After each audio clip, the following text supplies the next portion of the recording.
Hello, everyone, and welcome to my interview. I have a very special guest with me today. I have Jen LemonKiwi. She is a professional esports commentator. You might have seen her on some big titles such as Overwatch 2 or Rocket League. So we're going to get over to her, and here we go. All right. Hello, Jen. Thank you for joining me Hi. today. I really appreciate your time and just being able to make it out here for me, especially for this project. So I think the very obvious beginning, I think some preface is good to mention too, is that you do have a little bit of a history with Stockton Esports, Yeah. especially with our Rocket League team. And if we just want to jump right into the first question, that is very obvious. You're a gamer. Like that's very obvious. How did you start gaming, or when did you get into it? Was there some kind of influence for you? Started when I was a kid because I was just, all the introverts, we all just gravitate towards gaming. You don't have to talk to anyone. You could just do your thing. Super easy. I had my Super Nintendo back in the 90s something, which is aging me. Hmm. And yeah, it's just the way I bonded with my parents as a only child, and it was great. I started with Super Mario, Final Fantasy, RPGs were great. And then I got into Call of Duty a little bit, and that's was my first esport. So that's kind of that transition. That's awesome. Yeah, I know I started with Sega Genesis myself. I had two older brothers, and then I like even went into the Nintendo 64. That was like my big first console. Yeah. Shout out Pokemon Stadium. That was so good. Yeah. That's one of my faves. All right, so you kind of spoke about it. Call of Duty is how you first got into esports. So let's go right into that. Like, how did you get into it? How was that start? And obviously where you are today. Well, I mean, Call of Duty just releases a new game every year, so I've just been following the franchise forever. I don't even know my first one, COD 4, Black Ops 1 area. And I just started off as a fan. I just watched a lot of the pro players and watched a lot of the matches, was fans of the casters, and I was just a community member, I guess. I just replied to everything. I was into all the news, the drama, the results, the roster mania. And then I think at the time COD had some kind of like competitive platform within the game where you could stack together as a team and like rank up, and that had me feeling like, oh my, I could be good enough to maybe compete and be like those players. But I was like full time in college at the time, so I didn't have enough time to put like 40 hours a week like the pros do. But then there was a female pro league at the time that was coming out, and they wanted women to cast it. So then that's how I actually started to do work. Because originally I just wanted to be a player, Mhm. and then I cast it accidentally. And then, but yeah, just started off as a fan and kind of accidentally got into casting. That's awesome. Yeah, I know, same thing for me with, like, Call of Duty. I think it was, like, Black Ops 2, like, they had I think it was League Play. I think that might be what you're Yeah, referencing. League play. Yeah, I Yeah, remember, like, grinding that so hard, and I was like, "Wow, like, I could do this." I didn't quite get there. I think I was probably still, like, at the end of high school at the time, and then, obviously, I went to the Navy instead of doing anything else. But that's so awesome to hear that, like, somebody has a similar story of, like, wanting to do this thing and then actually went and did it, which I feel like a lot of people can relate to, especially, this is going out to Stockton Esports and our social medias. Like, we have these students who are working towards these things and have these opportunities now to cast locally and get that experience before trying to move into something more professional. And, you're walking right into my next question. Did you go to school? And like, did that school time translate to your current position, or was it completely separate? so it was weird because I just did not like public speaking. Again, very introverted, don't like Mhm. crowds, don't like people, just was in my science bubble because I went to college or university for doing my bachelor's in biomedical science because I was trying to be a doctor Really? at the time.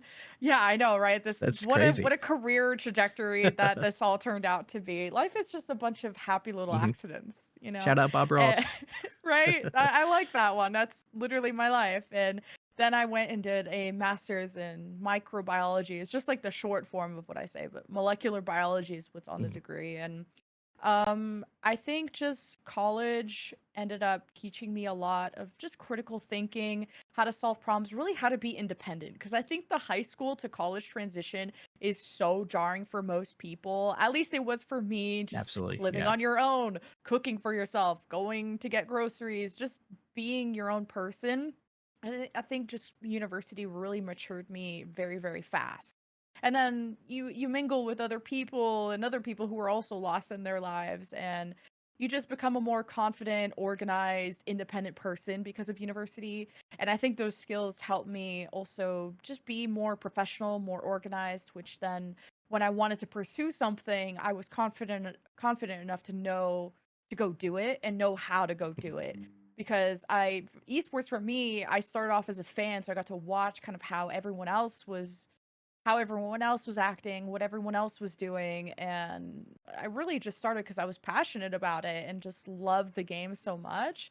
And I got into casting one because, well, you get to be nerdy, you get to Yeah. talk about how much you love a game and what people can be doing better, and you get to hype up people for what they're doing. And also it made more money than playing. So, Yeah, and and I feel traveling like and all that. yeah, I feel like it's so rewarding too, because like, I've started doing it this semester with our school. It's, like, rewarding your game knowledge for, like, understanding and, like, being able to talk about something smartly that not only are you passionate about, but, like, you get that rewarding experience of, like, wow, this person explained that so well, like, from a viewer standpoint. Because I know sometimes, like, I'm watching big events and you see these commentators, and it's like, the way they describe it just makes the moment that much better.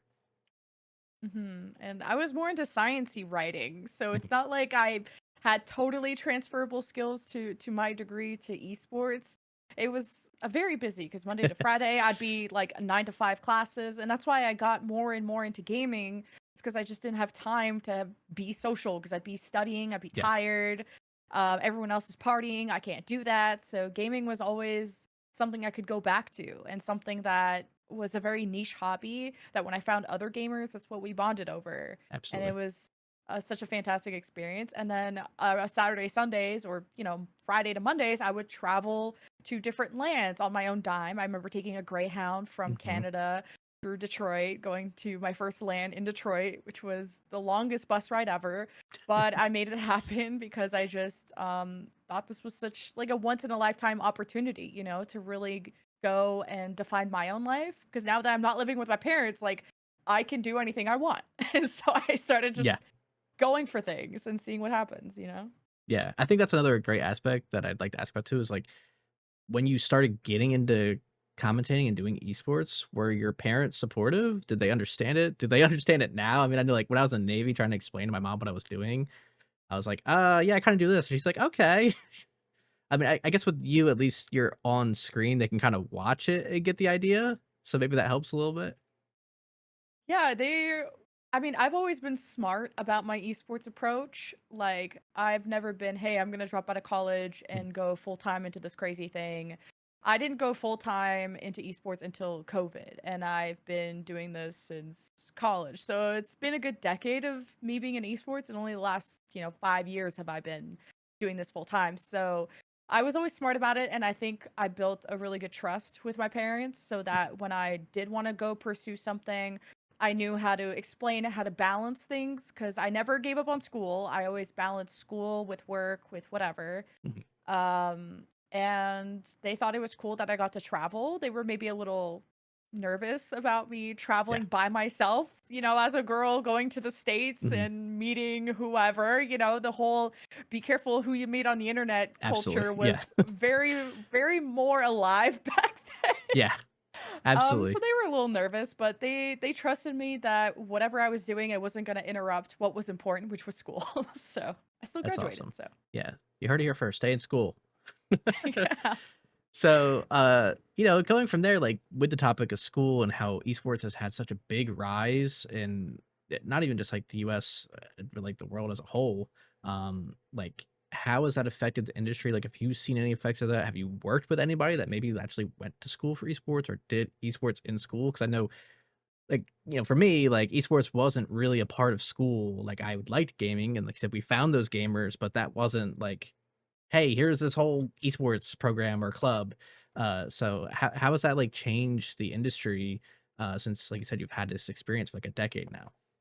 Yeah, like we've both seen how there just wasn't esports in the scholastic scene. Mhm. Like high school esports, that was not a thing. Even Yeah. collegiate esports, barely at all. At least I started off in Canada, so maybe it was Yeah. more popular in the States, but now we have high school leagues, collegiate leagues, and there's scholarships, and the schools are fighting over players. I Yeah. mean, it's insane. And I've actually casted high school esports, and the talent that is there, like I was not expecting people in high school to be as good as collegiate players Mhm. just in high school.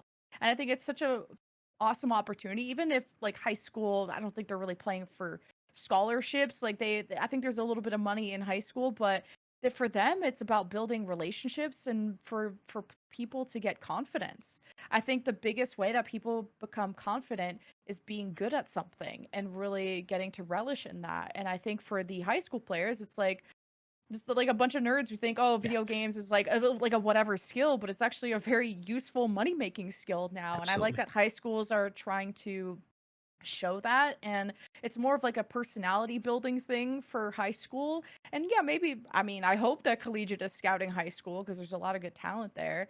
And then the collegiate scene was awesome because I think that's another maturity level for collegiate players, because yes, you have school, but now you're representing so much, you're Mhm. representing something bigger than yourself. You have a banner, you have a school, you have a name, you have a brand that is behind you.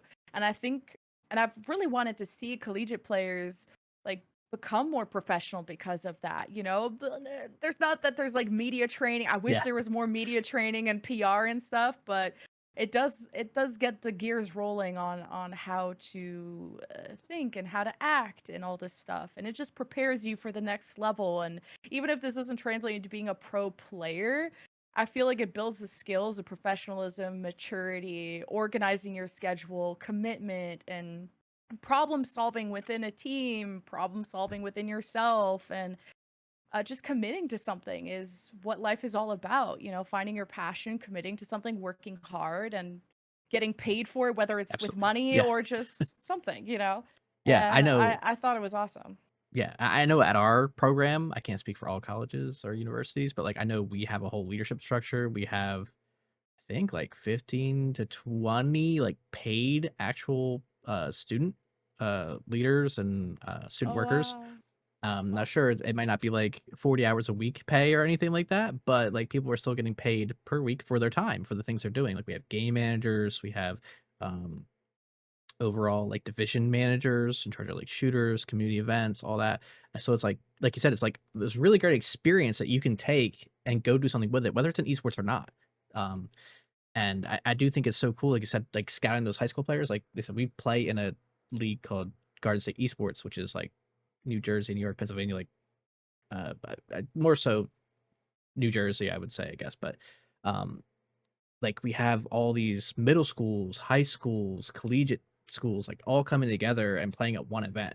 So, it's really cool too, is you get like the middle schoolers playing the high schoolers or the middle schoolers playing the college kids, and Yeah. they're like so hyped about it. And like I said, you get that experience and, take these skills wherever. And, even as a player, like you don't have to become the next pro player, but you could be the next commentator. You could be the next person working the cameras, you could be the next person script writing, whatever. There's a million and one things you could do in esports that aren't just playing the game professionally. Which is exactly what I did when I asked you about, if there's anything like behind the scenes that maybe you wanted to highlight that you thought was cool after maybe you saw it and learned about it. Like I know for me personally, like going to events, something like a dream hack or whatever, like, even just seeing somebody working the crane, like, the big crane camera, Oh, like, that's yeah. so cool, like, you don't initially think about that, you're like, "Okay, they just have cameras," but there's a multitude of things going on at any kind of esports event. Yeah, there's so many different jobs in esports, and just like the big crane people, that's funny because they kind of scares me when they're above me sometimes. But and there's a lot of also like traditional sports or production people that come and help for Mhm. DreamHacks or like those events, and they're like, "Yeah, I've never heard of this gaming stuff before, but this is like so cool." Yeah. But there's so much that goes into just making a show. Like speaking of a LAN, like obviously your camera operators, the people that have to build the stage, like that's a whole degree in itself. I know friends that got into just stage management, stage production, and that's like a whole science in itself. But then there's people that have to go like build the booth or build the stage, and then Mhm. that takes so many months to then finding the sponsors, the marketing, the social media management, the people behind production too is Mhm. so many people because it's not just there's the director who's going to be the voice in your ear that's helping everything get together, kind of directing everybody, Yeah. like in music. But they also take in all the feeds from the observers and make sure, okay, which observer feed are we going to? So the director has so much responsibility, Mhm. including if there's crowd shots. Okay, that's a good crowd shot. Pull this one. So there's so many observers, and there's also different kinds depending on what game you're doing. There's your free cam ones. There's your POV or point of view Mhm. people. There's so many different observers, and different games need different amounts. The directors, what else? Then there's the whole graphics design, social media marketing. That has a whole division. I don't really mess with those Yeah. guys. That is also another science. And then there's all the assistants. You know, there's the makeup people. There's assistants that deal with the talent. There's whole talent management. There's like 1,000 jobs in esports, including just the ones that deal with the teams. Like there's also the player relations people, the people that kind of are the liaison between the event and the teams to make sure that the teams show up on time, they know their schedule, they have all their resources, they can field questions. There's people that are, you know, organizing the drivers. So Mhm. they'll sometimes events will have buses or chauffeurs or some kind of vehicle that's going to pick up the players from the hotel. There's sometimes people that go even deeper that'll help check teams into the hotels, that'll guide them around. Sometimes each team will have one, sometimes it's just one person or a couple people. Talent management is usually just one person, but Mhm. sometimes they wear a lot of hats. Then there's Yeah. the whole finance department that takes all our invoices. There's just so many people involved in just doing a land production that people don't realize kind of how expensive it gets when you have all these Absolutely. people wearing all these hats, right? Yeah, and then, you have, like I said, that director and these managers making sure everybody's where they're supposed to be, which I think is another aspect of esports that people don't really think about. Is like, it's not like a NCAA, like, professional or, well, collegiate level sports, traditional sports. It's like, it's football. They have one governing body. You have different game titles. You have different events. You have different organizations that play in different games. So it's like, there's so many aspects that aren't just like, hey, we're doing an esports event. Okay, well, what kind of event is this? What game are we playing? Are there multiple games? There's so many things that go on. Um, Even the and operations people, like to yeah. figure out the format, the prize pool, like just even getting things off the ground on paper, legal. There's Mhm. esports lawyers, which I didn't even know was a thing. I just thought it was normal lawyers. I knew a bit of gaming. No, there's like esports lawyers. That's awesome to Yeah, hear, like, anything. dedicated esports lawyers. Yeah, and there's like a firm for just esports. Well, I'm Mm. sure they do other things, but Yeah, in gaming and stuff, very, very useful because obviously player contracts are gonna probably look a lot different than traditional sports, but yeah, haven't seen both. But yeah, yeah, absolutely, and, like I said, that's a field that, like, didn't exist 10 years ago, but now it's like there's not only a need, but, like, there's opportunity for somebody to make a company, and there you go. Now you're an esports lawyer. Did you go to school for that? You like esports? There you go. Like, it's so cool to see. Like you said, was it molecular? I'm sorry, and your degree, molecular biology. Yeah, I know molecular it's like a biology. mouthful. Like, you could have a degree in one thing, but take this other asset of esports that you're interested in and like do something with those two combined. Shout out to my financial accounting class right now. I'm learning how to do all that. Like you said, finance. Like, you could be working on an organization doing their financials. Um, There's agents too to mhm. represent talent from players to also casters. So there's people that are just only dealing with the financial negotiations and all the rights. So there's the lawyers and there's the agents, which is also a really fun job.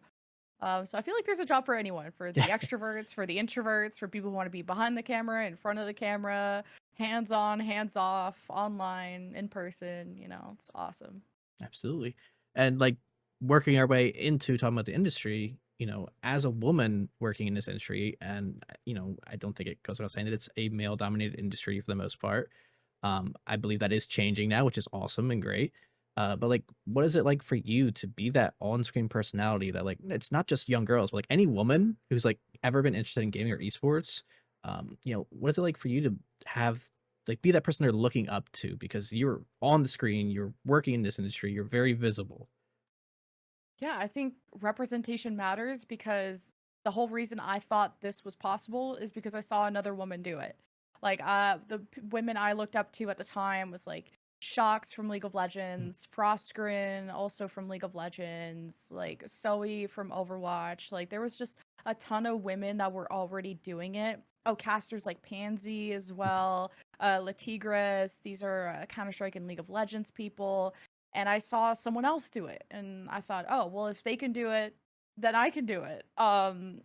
And I also have been that person for other people where I've been someone that someone has looked up to, and I think it's just this chain of someone paves the way and it allows other people to follow that path and for it to be a lot easier because it's I still think there's still a lot of work to do. I still Mhm. think female voices is still something that gamers have to get used to. And it also depends the game, you know. There are some Yeah. games that are more male dominated than others. You know, you walking into Call of Duty is going to be very different than walking into Mhm. Overwatch or other games that feel more diverse or something like that. But yeah, representation matters, and I think it's a lot of responsibility for me to be a good role model and to also be genuine and be myself. And I think that's been a hard balance is to be that professional person with and then you think about PR and then going into the brand stuff of how you represent your brand and how you represent yourself as a professional. Because I think people mix up when they get into gaming and esports. It's all people that are very, very young, that don't have as much experience, that aren't going to be as like mature and professional as if you were to walk into the space in sports. So Mhm. it feels very chummy, everyone's friends, and it's easy to slip into like everything is a personal relationship or a friendship, whatever, and you forget about the business and the professional side of it. So it's easy to make silly mistakes or to Yeah. just say the wrong thing or act the wrong way or you go to lands and even just drinking is something you have to Mhm. like be aware of when you're a professional because it's as much as it feels like oh it's a land, it's a party, it's all these gamers together, it's cool, it's a convention, it's Yeah. but it's work, it's like a work conference. And that took like years for me to kind of realize like oh I need to not treat this like a college party, not like a college party, but just to Yeah. take it a lot more seriously and to treat it as work instead of treating it as these are just all my friends that I'm hanging out with. Yeah. Um, and I think it's important to just represent yourself well. And when girls or anyone is looking up to us as casters, we're kind of the faces of a game. We're the voices that you hear, and there's a lot of representation and association of me to the brand. So Mhm. it's important to be the best that you Yeah. can and to behave properly. And I think I when people look up to me, especially women, I when there's not a lot of us too, there's a lot more focus on us when we're the ones who stand out. And Yeah. I feel like as a woman there's a lot more I have to work a lot harder because I feel like I have to prove why I'm there a lot often or a lot more than others, which is a lot more pressure on me, but I've Mhm. gotten used to it. But it is something that women have to just be aware of when they get into a space like this, is people are gonna be questioning you a lot. And I thrive off of being petty and proving people wrong, but that might be an energy that people don't like, you know? Yeah, absolutely. It's like one of those things, like you said, like you already have that added pressure of being a woman who is maybe has more eyes on her in a certain way. Like, you do 1,000 things right, but you do that one thing wrong. Yeah. Now it's They always like, remember that, right? yeah. So thank you for sharing that. Like, I think it's important to highlight and like you said, making that key distinction of like not only just being a woman, but being younger and, like, hey, like I'm in this state I've never been in before, or maybe a different country, and I just want to have fun with my friends. But like you said, you're still representing whatever title you're casting for, because you are that unscripted personality or that pro player. If somebody does want to be a pro player, like you are representing more than yourself, but also like you said, that personal brand kind of ties into whatever you're working with at the time. So it's definitely something harder to learn, and like I said, took you years. So I think that's some great insight. Thank you. Um, which let's get into some more insight. I would love to know if there's anything that stands out to you as like your best or like most memorable experience during your time as a professional commentator. And like, I guess even if it wasn't something you were commentating, if it was just something you attended, but like, are there a couple or is there one thing that sticks out? Anything? Yeah, geez, just every LAN event has felt really special because I take it so seriously because I guess realize how expensive everything is and how important this is because not only just for how many people are going to be watching this, how many people are going to be attending this, but the players they work so hard, like 40 hours a week. And then there's the collegiate aspect or the tier 1 org aspect of there's a lot of investment, there's a lot of time investment too of people preparing for this event. So, I put a lot of stress on myself to make sure that it's going to be the best ever. Hmm. The memorable events have to be obviously CRL Worlds, like just having all the colleges come together, especially at a DreamHack, which had all the different games and different audiences, and people got to check Rocket League out for the first time. Hmm. And it was, I think CRL Worlds was like my first LAN for Rocket League, which was a whole different world. It's a whole Yeah. different just experience to cast something online versus in person because the crowds get really loud and that changes the dynamic of how you're gonna instill energy in a match because when you're at home it's not gonna be as hype, Hmm. and when the crowd is also injected into the feed you kind of have to match the energy, so it's a whole different way of even approaching casting when you're in person, right? Yeah. So What CRL a was, first yeah. land, like a world's event. That's crazy. It was hyped. I was not expecting like how packed it was going to be. Hmm. Because you look at the viewership online and then you're like, oh, who knows? Like a fraction of Yeah. that is going to show up to a LAN, especially DreamHack, especially location matters. And that was super busy.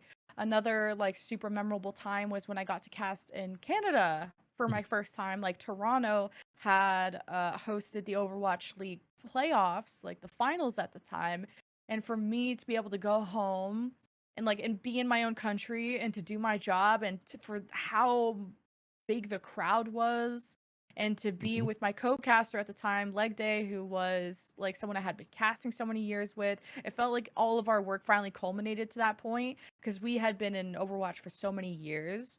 Mhm. Um, when we got to do that LAN, it was so special, and we got to cast one of our favorite teams, which was Hangzhou Spark, and then they had some big upset wins. So there's been so many memorable ones, and then even RLCS had a ton of lands Yeah. that were super memorable. Honestly, any land I will always remember forever because it's once in a lifetime opportunity, you know? Absolutely. Um, yeah, that's just so awesome to hear about. And like I said, I didn't know that it was your first land with Zero Worlds. That's so insane to think about. Because like I said, you have I been was so new. working in this space, right? But then like you get to this land and I can't imagine like the vibe of having a live crowd versus doing something maybe a little bit more online. Wow. Yeah, and I So, got to do the finals of one of the CRL Worlds too. I forgot if it was 2022 or 2023. I'm thinking it's 2023, but even that mhm, was an insane experience because I had only been in Rocket League for like 2 years, like on and off.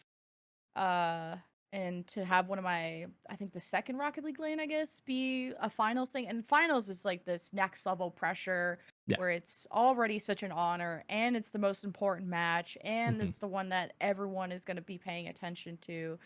So, yeah, and I remember just casting that with Corelli, and that was such a good time. And like Stacks gave me a fist bump. That was super memorable. Yeah. I when I was done that finals, I went to the bathroom and cried because it was just like all the emotions, you Yeah. know. And Dazarin comes out because it was a mixed bathroom, and I'm just there crying, and he just walks out, and it was just I miss those guys so much because they were Yeah. all such good people, and they all hyped me up no matter how new I was. And That's all the awesome. players were so nice too. I remember UCF gave me a shirt at CRL, That's and awesome. Yeah. I wear it to the gym all the time, and people think I'm from Florida. So Yeah, that's awesome, and that's, like, another thing because I've seen that because I follow, the TCG, Pokemon TCG, streams a lot too, uh, and they have a pretty big, commentator pool, for all of their games, but especially TCG, and I remember I think it was a documentary they did about Worlds last year, and they had the commentators, they were following around, kinda seeing what they did at the events when they weren't Oh, casting, and, cool. that's another aspect I guess some people don't think about is that, like, you're not gonna depending on what game it is and how big the caster pool is, you might not be casting the finals. So that's a privilege in itself to be casting finals, especially at, like, a world championships. Um, so I got that's another thing you pointed out, I think it's awesome to mention for people that might not understand that, like, you might get these opportunities that are, like, they feel larger than life because they are. It's like a finals for the world championship of a game that you've been following, and, you know, you we've kinda gone over it through this whole interview, like, you started out as a fan, just watching and playing and wanting to be involved, and then there you go, you're at the finals now, commentating over a video game that you obviously love. That's so awesome. Yeah, I think it's life is just a bunch of accidents where you think you have a plan and I was that person who has a 5, 10 year plan and this is Mhm, what I want to do. And sometimes opportunities just present themselves and you just follow your gut. And I'm always someone who's worked tremendously hard. Like I don't do something unless I do it really, really well and the best of my abilities. And that's kind of how I treated casting is I treated like I took all my study habits from mhm. college and I applied it to studying players. Like my notes can go dozens and dozens of pages. It takes me hours per match to prepare, going through player histories, going like scrolling through VODs, talking to them, going over their results, their histories, their strategies, depending if it's well, Rocket League is not as much Yeah. like strategy studying, but like for other games like Overwatch, there's compositions and stuff. So I was able to take a lot of study habits and how I was organizing stuff and how I was studying for that and apply it to esports. And I think eventually I kind of just kept doing it because it was fun and I didn't really have a plan in mind for esports. Like I want to be X person or I want to be at this job. Like CRL, I did because I was casting Overwatch and they asked me if I wanted to. I was casting like a collegiate Overwatch thing and they were like, "Oh, do you want to try this car soccer thing?" And I was like, "Sure." And it's just like again, an accident, an opportunity. You always got to say yes to opportunities Mhm, even if you feel like you aren't prepared. Like I didn't know anything about Rocket League and I just casted it. And I was casting with Dazarin where he had to mhm. explain what a rule 1 was. Like just I was like, "Cool, cars kissing and you're going to make stupid mistakes. You're going Yeah. to look dumb." And that's the point of learning. You're not supposed to do well when you're learning. You're supposed to improve, and that's not always going to be linear. And I just kind of kept doing it, and for me, I've always been, like, a journey person, not a destination. I'm not always Mhm, like, "I am doing this to get this." I've always been, "I'm doing this so because I like doing it and because I wanna improve, and it makes me feel good to improve and to work on something." Uh, and I think that's just what life was really all about at the time. And then I got to do finals randomly. And then RLCS was something that came around the corner. Again, it's just like I just kept doing it. I didn't think about what I was getting out of it. mhm. And I think that eliminated a lot of stresses for me. And I think that translates to anything in life of when you're just so dedicated to a goal, a result, like a Yeah. title that you get so stressed trying to achieve that that you don't get to really enjoy the process of getting to that point. And that's when a lot of people quit out because they're not achieving. They only care about what they're trying to achieve and not what they're actually doing. And it takes a lot of work and you kind of have to humble yourself through that whole Mhm. process. So that's how I was able to, I guess, be stubborn enough to keep going, I guess. Absolutely. Yeah. I think we're getting towards the end here. I did wanna kinda circle back since like I said, I do attend Stockton, and this is for my class. What are some of the key things you remember about, like, Stockton's run that we had that really jump-started our program? Like, they I know the players from the Rocket League team were a big part of getting our program started. They wanted to do it, they wanted to compete, they wanted to represent the school. So they kinda just from grassroots, like, kinda started it up, and then going and winning the last chance qualifier, into going into Worlds and taking home 2nd place, like, really provided some massive support from the school and, like, sponsors and stuff. So, like, is there anything you remember? Because I know you were there casting. Do you remember anything specifically about the last chance qualifier or Worlds in general?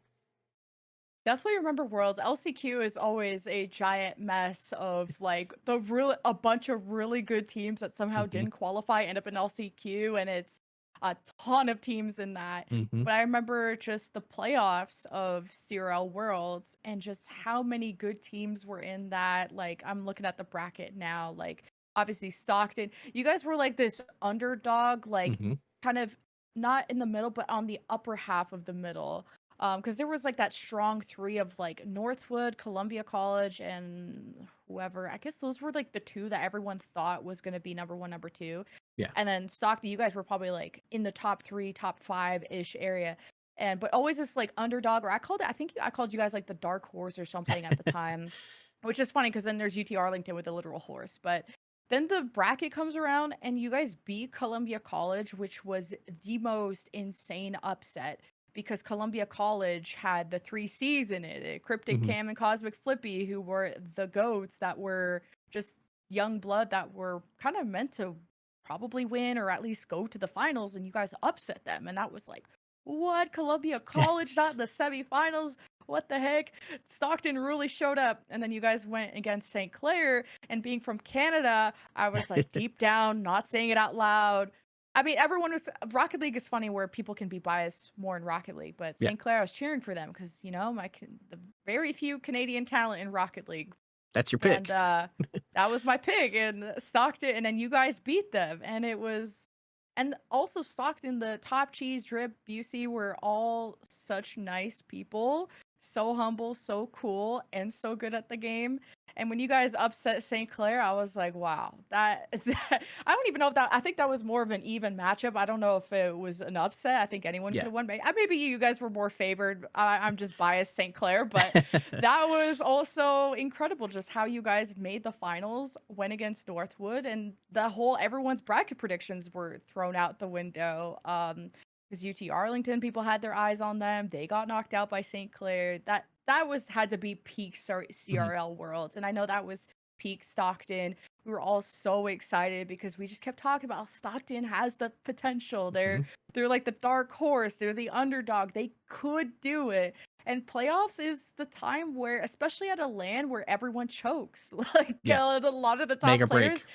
they'll be online warriors, and then you got your Lanimals. And I guess Stockton showed up as Lanimals. I don't know what it was, but you guys were different beasts in that arena. And Mhm, some people crumble under the pressure of a crowd being there and everyone watching, and it's a different setup than you're at home. The mhm. chairs are different heights and different equipment, maybe, but the fact that you guys played better at LAN was so impressive. That was awesome. Yeah, they absolutely locked in for that, for sure, so shout out to them, like I said, I believe Top Cheese was the last one from that roster still at the school, and I believe he just graduated last semester. We had, like, a whole, I don't wanna say tribute video, it's not like he passed, but, like, he had, like, a Yeah. highlight reel that we showed at our esports awards that we do, every year, and, we gave him a good send off.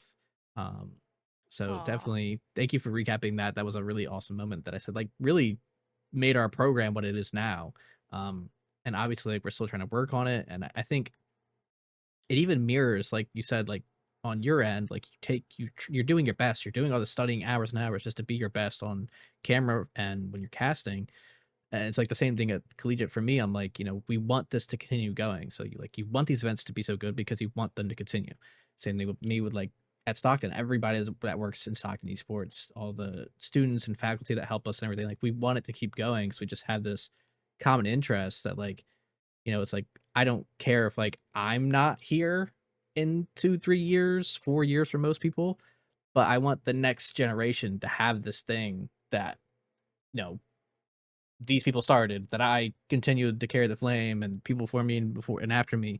So it's just awesome to like really see the growth of esports and see how so many people were in it. Like it's growing because the people in it care so much. They want it to continue. And when you Uh, like invest enough on it in a team, time and passion and money, that you can turn around a result like that. And mhm, you don't have to be a huge school. And then look how many schools have gotten so popular just because of esports. mhm, And players are just flocking to go back to school because scholarships and collegiate esports is a thing. Like I know pros that have like dropped out of their pro leagues to go and do collegiate because mhm, it's like And those are the smart players, in my opinion, because long term, you're not going to be a pro player forever. Your Mhm. mechanics are going to fall off eventually, or you're just not going to be into that high stress competition Yeah, stuff anymore. And to be able to balance gaming or competing with getting a degree at the same time, like you're setting yourself up for life. So I think definitely like collegiate esports is the future, and a lot more people should be looking at that, investing in that. Player wise, industry wise, we should be looking at collegiate esports being what kind of lifts up this industry, because mhm, then the schools can do a lot of the heavy lifting and, making their own tournaments and doing a lot of kind of the organizing too. So uh absolutely. yeah, collegiate is awesome. It absolutely is. And we're at the end here. I did want to give you the floor to talk about any advice you might have for people interested, not even just commentating, but any esports. But obviously, you have some more experience speaking on commentating, and anything else you wanted to throw out here at the end. And again, thank you for your Yeah. time.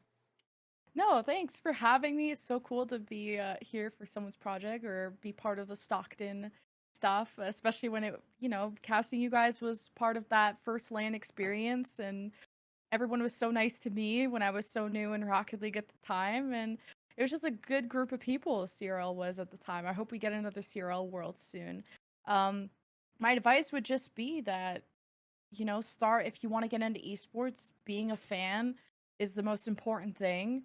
Get out there, be part of your community, interact with people, and it's a lot even when you're introverted. You could just do so much on social media without actually Yeah. needing to meet anybody, which is coming from an introvert. That's how I got into it.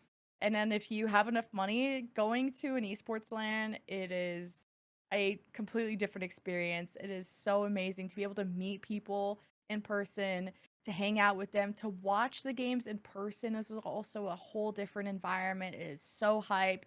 If you're not sure if you want to get into esports, go to an event and that'll answer your question. And also, everyone in esports is so much more accessible than traditional sports. So if you have Mhm. questions about casting, you can literally just email or Discord message a caster. If you want to know about production, you can look up who is producing events, who is observing events. I know observing is a huge way that a lot of people have been getting into esports because there's always a need for observing production, and it's something anybody can do. Production takes a lot more technical Mhm. experience, so you may need like a degree or really, I don't even know how you get into it, but Yeah. observing is the number one way to get into production. And anything on camera, like you can volunteer for so much stuff. If you want to get into esports, volunteering is such an easy way, and it's just like life. Volunteering is how you get experience before you're able to get paid to do things.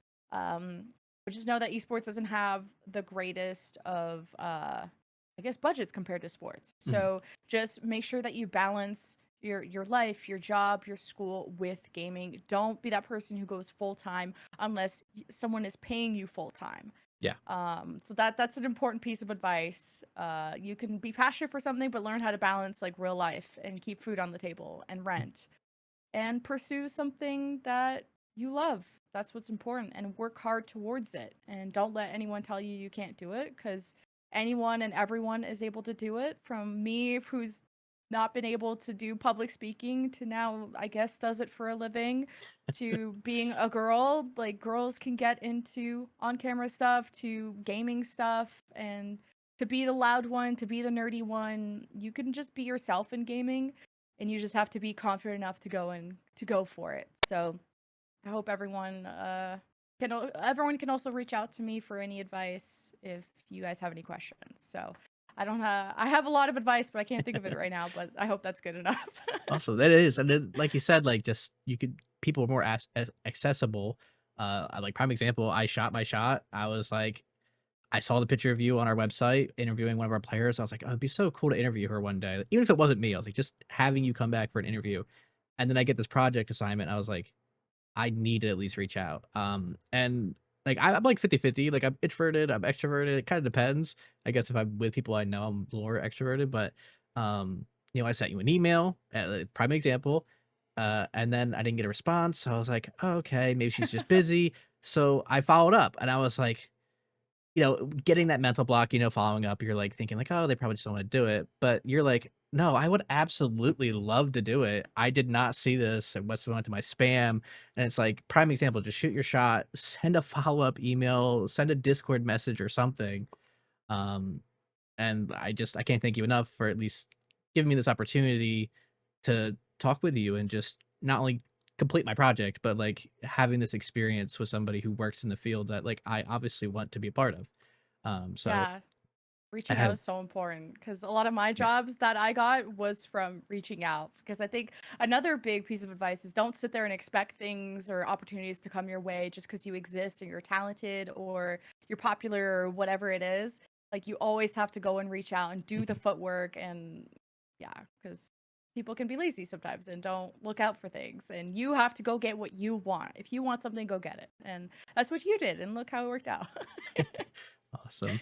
So before I take any more of your time, thank you again so much for doing this. Maybe I have another thing that we do. Maybe I could ask you to come be a part of that. I'll talk with you after Yeah. this. But thank you for all your time, and I hope you have a great night. Thanks. Thanks.